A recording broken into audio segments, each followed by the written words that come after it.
Астанасы Вашингтонда тұратын ұлты ұйғыр Салық Құдаяр деген жігіт өзі босқындағы Шығыс Түркістан үкіметінің ба, жоқ Ұйғырстан үкіметінің ба, президенті ма, премьер-министрі деп өзін өзі жариялап алған бір жігіт бар.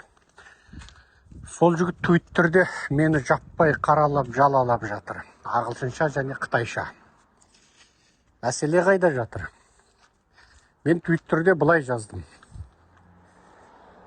1881 жылғы Орыс-Қытай іле келісімі аясында қазақтың жері екіге бөлініп қалды. Қазақ хандығының батыс территориясын Орыс империясы жаулап алды да, Қазақ хандығының шығыс территориясын Шүршіт империясы, Манчжур империясы, Қытайдың өз тілінде Чин империясы дейтін. Немесе сол замандағы атау бойынша, былайша айтқанда, Чайна өкіметі. Сол Қытайды ол кезде манчжурлар, шүршіттер жаулап тұрған, солар жаулап алды деп жаздым. Сөйтіп, Петерборда 1881 жылы Орыс-Қытай Петербор келісімі деген қол қойылды дедім. Бұл Орыс-Қытай іле келісімі, Орыс-Қытай тарбағатай келісімі деген келісімдер. Бәрі бұл тарихта жазылған, Орыс архивтерінде тұрған, Қытай архивтерінде тұрған ашық дүние. Онда қазақ жерін сөйтіп екіге бөліп алғаны ашық айтылған. Бұл екі империя. Кейін Шүршіт империясы, яғни Қытайша айтқанда Чин империясы құлады. 1911 жылы Қытай республикасы деген құрылды. Сөйтіп шүршіттерге геноцид жасады. Жаңағы көшпенді шүршіт билеушілерін Қытай болып, Қытайдың ішіне сіңіп кеткеннен басқасының бәрін қырып тастады қысқасы. Қалғандары қорыққаннан аттарын, фамилияларын өзгеріп Қытай болып алды. Тіпті әуелі ол Қытай тілінде сөйлесе де, арғы тегінде шүршіттің акценті тұрғандарына дейін қырды. Ол кезде 6 деген сөзді лю деп айтқандар, Л-мен басталатын, лю деп айтқандар Қытай деп қаралып, анау шүршіттер акцентпенен лю дегенде ню дейді, яғни нан дегендегі н-мен айтса, ол шүршіт деп қаралып басы шабылған болған. Басы шабылған. Бұл тарихта болған шүршіттерге қанды геноцид жасап, ең соңында жан сақтас үшін олар қысқасы Қытай болып аты жөнін фамилиясын өзгертіп жоқ болып кетеді. Қазір шүршіт дейтін халық жоқ қысқасы. Ондай тілде жоқ. Енді қараңыз. Бұл тарихты Қытайлар бұрмалап, қазақ халқы ежелдің ежелінен Қытайдың орталық өкіметіне бағынышты ел болған деп жазады. Оны қазақтан шыққан сатқын тарихшылар да сөйтіп жазады. Өткенде алдыңғы жолғы лекцияларымда бұл сатқын тарихшылардың кім екендігін айттым. Бұл арада қайталамаймын. Атажұрттың YouTube каналында тұр. Енді бұл бейне 39 жылы Сталин мен Гитлер Польшаны екіге бөліп алғанмен бірдей тарих. Орыс басқыншылары менен Қытай басқыншылары, шүршіттер жаулап алды. Енді шүршіт пен Қытай қатынасы туралы айттым, оны езудің керегі жоқ. Енді бұл тарихты Бақтыежан хан деген бауырымыз, тарих ғылымдарының докторы, сол жойылып кеткен шүршіт тілін зерттеп оқып, себебі ол мына Іле Қазақ автономиялы облысының Шапшал деген жерінде туған. Шапшалда сол шүршіттер қазақ жерін жаулап алғанда, сол қазақ жерін отарлауға пайдаланған Сібе деген халық болды. Сол Сібе деген халық өзі аз халық, сол шүршітпен аталас туыстас халық болды. Бейне қазақ пен қырғыз сияқты. Сібелер өздеріне қауіп төндіреді деп, оны өз отанынан бездіріп, Шапшалға әкеп, мына Қорғас шекарасына жақын жерге әкеп орналастырады. Бақтыежан хан сол Сібелердің тілін үйреніп жүріп, сол Сібе тіліне ең жақын шүршіттің ескі тарихын, ескі жазуын оқиды. Себебі ол жазуды оқитын шүршіттің өзі қалмаған. Сөйтіп ол тарихта қазақ хандығының, Абылай ханның ешқашан шүршіт билігіне бағынышты болмағанын, Абылай ханның шүршітпен қол қойған келісімдерінің, жазысқан хаттарының бәрінде тәуелсіз қазақ мемлекеті деген сөз тұрғанын, қазақтардың сол кезде ешқашан шүршіт мемлекетіне бағынып отар болмағандығын жазады, дәлелдейді. Ол ғылыми шындық, ғылыми еңбек. Анығында да солай. Қазақ жерін сөйтіп, батыстан орыс отаршылдар, шығыстан шүршіт, яғни Қытай отаршылдары жаулап алды. Енді мынау ұйғырдың кейбір саясаткерлері осы Қытай компартиясы құлағаннан кейін қазақ жерінің иесі болып отыра қалмақшы. Яғни 1881 жылы шүршіт жаулап алған, шүршіт отарлаған қазақтың шығыс территориясының мұрагері 1911 жылы Қытайдың буржуазиялық өкіметі Қытай республикасы болса, яғни бірінші отарлаушы шүршіт, екінші оған мұрагер болған екінші отарлаушы Қытай республикасы болса, 1949-1950 жылы Қытай коммунистері оның мұрагері болды. Сөйтіп қазақ жерінің үшінші отарлаушысы, яғни бұрынғы отаршылдардың мұрагерінің үшіншісі болып Қытай коммунистері қалды. Енді жаңағы аталмыш ұйғырдың кейбір саясаткерлері сол қазақ жерінің төртінші отаршысы болып тұра қалмақ. Яғни қазақ жерін бірінші отарлаған шүршіттің мұрагері болып, екінші билеушісі Қытай республикасы, үшінші билеушісі Қытай коммунистері болған болса, енді ұйғырлар соның мұрагері болып, төртіншісі болып, қазақ жерін отарлап тұра қалмақшы. Олардың көрсететін сылтауы қазақ ұйғыр ежелден сол жерде бірге жасаған дейді. Бұл бекер сөз, бұл тарихи ғылыми шындыққа қайшы сөз. Ұйғырлар ол өзінің ежелгі отаны Қашқар, Қотан, Ақсу, Күшар, тағы басқа жерлері бар. Оны өздері бірде 6 шаһар дейді, бірде 7 шаһар дейді.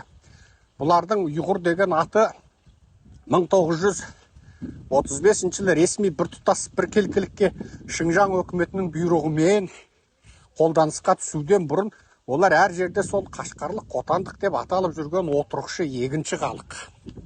Ал қазақтар Іле, Алтай, Тарбағатай, Буратал, Санжы, Баркөл, Морида ат мініп мал шаруашылығымен айналысқан көшпенді халық. Екеуі екі бөлек. Екеуі екі бөлек халық. Түрі де ұқсамайды. Діни наным сенімі мұсылман дегенмен, қазақтың мұсылмандығы елдің бәріне белгілі. Ал бұлардың мұсылмандығы ол жұртқа белгілі. Нанымы, тұрмыс тіршілігі, салты, мінезі, психологиясы, тарихы мүлде ұқсамайтын. Тек арғы көктүрік заманда бәріміз түркі тектіміз, тіліміз бір деген болмаса, бұл екі халық мүлде екі бөлек халық. Енді бұлар ойбай біз бір халықпыз, біз бір Шарқи Түркістанбыз, біз бәріміз Шығыс Түркістан Республикасын құру керекпіз, ақ көк деп әңгіме айтады. Біз бұған келіспейміз. Себебі қазақты міне іркес-тіркес үшінші отарлаушы отарлап отыр, Қытай коммунистері. Ал ұйғырлар төртіншісі болып Қытай коммунистері құлағаннан кейін сақ етіп қазақтың желкесіне міне қоймақшы. Біздің желкемізге бірінші мінген шүршіт құлағанда, шүршітті құлата салып, Қытай буржуазиялық өкіметі отыра қалды. Қытай буржуазиялық өкіметі құлағанда біздің желкемізге қарғып коммунист мініп алды. Коммунист Қытай мініп алды. Енді коммунист Қытай құласа дейді. Оны енді әрине құлатса батыс құлатады. Сол коммунист Қытай құласа қазақтың желкесіне ұйғыр мініп отыра қалмақшы да. Және оны айтады, біз бауырымыз, біргеміз дейді. Анау бір Әбдуәли Айып дегенді бір демократ екен деп жүрсем, ол айтады, кейін осы халықтарға дейді ана Қызылсу Қырғыз автономиялы облысында қырғыздарға, Ташқорған Тәжік автономиялы аудандағы тәжіктерге, Буратал мен Байынқолиндағы мұңғылдарға және қазақтарға дейді. Кейін автономия берейік дейді. Сонда біз ұйғыр мемлекетінің, Ұйғырстан мемлекетінің құрамындағы бағынышты бодан автономиялы ел болады екенбіз. Бұл тіпті бір жарылқаған түр екен. Ал енді жарылқамайтын қатаң радикал түрлері бізді жаңағы жоқ, біз ежелден бір халықпыз, сен қысқасы, сен бөлек кетем деме. Немесе Қазақстанға қосылам деме, қысқасы біз біріміз дейді. Біздің жаңа қазақ айдентиімізді, қазақ немізді мүлде өшіріп, бізді қысқасы сол әздерінің ай жұлдызды көк туларының астына басымызды тура сығып отырып, желкемізден қысып отырып, біз бәріміз Шығыс Түркістан Республикасының адам боламыз дейді. Енді олардан да өткен бір ұшқары біреулері, біз Ұйғырстан құрамыз, бітті, қалған халықтар тыныш отырсын дейді. Тіпті бір жаңағы тағы бір Шығыс Түркістан босқын өкіметінің президенті ма, министрі болып алған біреу бар. Оның аты кім еді, Құдай-ау? Біләл Ибрахим Түркістани деген. Ол айтады, біз Балқашқа дейінгі жер біздің Ұйғырдың жері. Ертең біз Ұйғырстанды құрғаннан кейін Балқашқа дейінгі жерді бірақ жаулап аламыз деп ол айтады. Енді бұл жерде Қытай әлі құлаған жоқ. Компартия әлі орнында отыр. Бірақ алда жалда мынау дағдарыс қысып, Қытай құлап. Міне қазір Қытайда қаржылық дағдарыс ол, саяси дағдарыс ол. Қытайдың жаңағы шықпа жаным шықпа деп әрең отыр. Алда жалда Қытай құлайтын болса, қазақтың осы қолды болған бодандыққа түскен жері не болады, және бұл жердегі бейшара қазақтың тағдыры не болады? Осыны жұрт ойлану керек. Бұлай қарасаң, біреулер айтады, ой, жаңағы ол бітпеген шаруа, одан нең бар дейді. Бірақ бітпеген шаруа емес. Қытайды қазір дағдарыс қысып тұр. Қытай құдай емес. Айттым ғой жаңа, бірінші отаршыл 1881 жаулап, оның орнына екінші отаршыл 1911 отырды. Ол кеткен соң біздің желкемізге 1950-де Қытай коммунистері отырды. Сондықтан осы желкемізге мінген үшеу кеткеннен кейін төртіншісі болып отырғанға жаңағы кісілер дайындалып отыр екен. Сан қазақ дайындалу керек. Рухани, идеологиялық, тарихи, саяси, сауаттылық жағынан қазақ дайын тұру керек. Себебі Қарақалпақ бауырларымыз осы кезде өкінді. Қалай өкінді? Совет кезінде Қарақалпақ Қазақстан Республикасының құрамындағы одақтас республика еді. Өз алдына би, өз алдына қожа еді. Содан Қарақалпақстанды әдейге мынау айдаладағы Қарақалпақ жерінде бір өзбектің болмағанына қарамастан, мүлде өзбектің ол Қарақалпақ жерінде емге іздесең біреуі табылмайтынына қарамастан, оны Ташкентке қаратып қойды, өзбекке беріп қойды. Сөйтіп Қарақалпақтар Өзбекстан Республикасының құрамындағы Қарақалпақстан автономиялы республикасы болып қалды. Енді сол Қарақалпақты өткенде өзбек не істеді? Қынадай қырып тастады. Су бермей қалқын қырды 30 жыл бойы. Су жоқ, Қарақалпақтың шаңы аспанға шықты. Су жоқтығынан бүкіл өндірісі қирады. Өндірісі, егін шаруашылығы, мал шаруашылығы бәрі қирады. Қарақалпақтар босып кетті, өспей қалды. Ендіге бүкіл өзбектен, өзбектің жерінен көшіріп Қарақалпақтың ауылының әкімі қылып қойды. Өзбектерді қоныстандырып жатыр. Өткенде Қарақалпақ өз құқын қорғаймын деп еді, өзбектер алып қырып тастады. Сол ма аға бауыр? Қарақалпақ деген 99% қазақ. Қазаққа ең жақын осы Қарақалпақ. Қарақалпақ пен Ноғай қазаққа ең жақын. Енді қара. Сол Қарақалпақты анау жүнтес өзбектер келіп қырды да салды. Бауыр деді ма? Бүгінгі Қытайдың қазағы ертең жаңағы тәтті сөзге алданса, Алтайды бір тәрелке лағманға ілені бір тәрелке палауға ұсынса, тарбағатайды 5 тал мантыға айырбастай саса, ертең Қарақалпақ тап болған трагедияға тап болады, қайғыға тап болады. Ол ата бабамыздың жері. Зұқа батыр о жерді ұйғырларға алып берейін деп күрескен жоқ. Зұқаның басын сен ұйғырларға азаттық алып берейін депсің деп Қытай шапқан жоқ. Міне, Қыранның бойына, Қарертістің бір тармағы, Қыранның бойына, Ертістің бір тармағы болған Қыранға Зұқаның басын Қытай не келді көпірге? Зұқа қазақтың жері деп соны қарулы түрде өзі Қытайдың орталық өкіметіне бермей басқарып отырды. Қолында қаруы болды. Оспан Батырды 51 жылы Қытай коммунистері неге атты? Сонда Оспан Батыр өл жерді ұйғырларға алып берейін деп күресті ма? Оспан Батыр өзін өз ақ киізге көтертіп хан сайлады.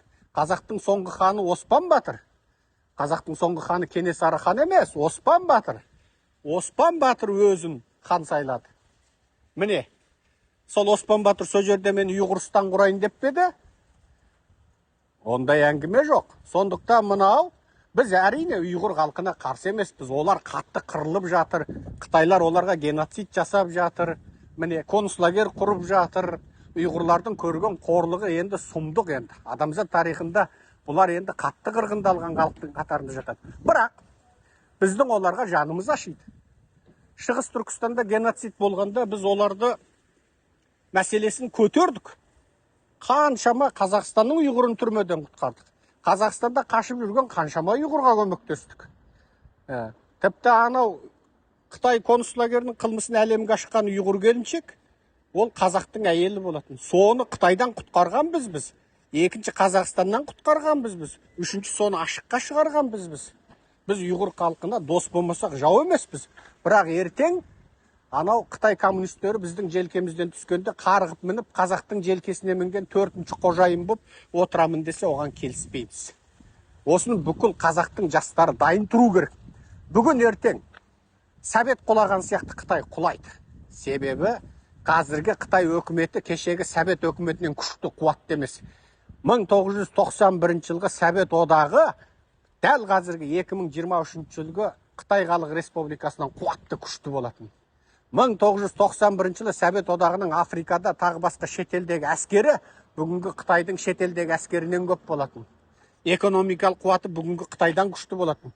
Әлемдік саяси және финанс экономикалық салада Совет одағының ықпалы қазіргі Қытайдың халықарадағы саяси экономикалық ықпалынан күшті болатын. Орыстың рублі дүниенің екінші қаржы көзі болып тұрған болатын.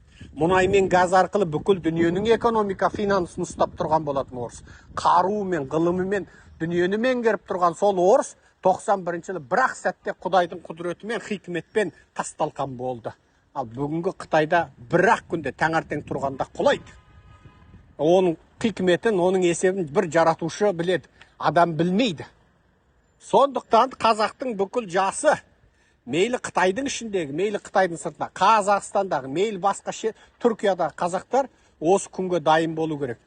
Ана жерді біздің ата-бабаларымыз жан алып, жан беріп, Акбар батыр, Сейіт батыр, сол жерде не үшін Шығыс Түркістанның бірінші оғын атты? Сұлубай батыр, Елісхан батыр, Зұлқа батыр, Оспан батыр неге сол жерде жан алып, жан берді? Ол ата-бабамыз әрбір түйір топырағын қанымен суарған сол қасиетті жерді, Іле Алтай Тарбағатайды біз енді 4-ші бір қожайынға, мә, сен ала қой, сен қатты қиналып кетіпсің, саған обал бопты, мә, ала қой, сен бауырсың деп бере қоймаймыз. Иә, бауыр, иә, тілі жақын, иә, бәріміз түбі бір түркі халқымыз. Бірақ олар өз ата-бабасының жеріне ие болсын, қазақтың жерінен дәмелі болмасын. Оларға ең тынышы осы. Ең қайырлысы осы. Азулы, күшті, қуатты Қытаймен алысқан қазақ, ол оны ертең анау-мынау деп әңгір таяқ орнатам десе, ойнатам десе, қазақ оны аяп тұрмайды. Сол аға бауырдың ортасында ертең қанды қасап қырғын болмасын десе, мына ақмақ саясаткерлер бүгінгі есек дәмесін қойсын. Аспанда ұшып жүрген аққудың сорпасына наншылап қиялданбасын. Қазақтың жері мәңгі бақи қазақтікі. Құрметпен Серікжан Біләшұлы. Мен бұл жерде ешқандай бір ұлтқа қарсы емеспін. Олардың басындағы қиын тағдырға мен жаным ашиды. Қытайдың бодандығында жатқан Тибет те, Моңғол да, Дүнген де, Хмон да, Манчжур де, тағы басқасы да, тіпті сол Қытайдың өзі де тәуелсіздік алса екен деймін. Сол Қытайдың Кантоны бөлек, Шанхайы бөлек, Жаңсуы бөлек, әрбір өлкесі бөлек-бөлек елге айналса, сол Қытайдың халқына пайдалы болар еді деп ойлаймын. Себебі мемлекет үлкен болған сайын диктатура күшейеді. Ал мемлекет кіші болған сайын демократия күшейеді. Сондықтан әлсіз мемлекет күшті демократия болған әлде қайда жақсы. Ұйғырларда сол қатарда тәуелсіз болса екен деймін. Моңғолдарда Моңғолиядан бөлек тәуелсіз Оңтүстік Моңғолия республикасын құрса екен деймін. Ұйғырлар өздерінің ата-бабасының жеріне ие болсын.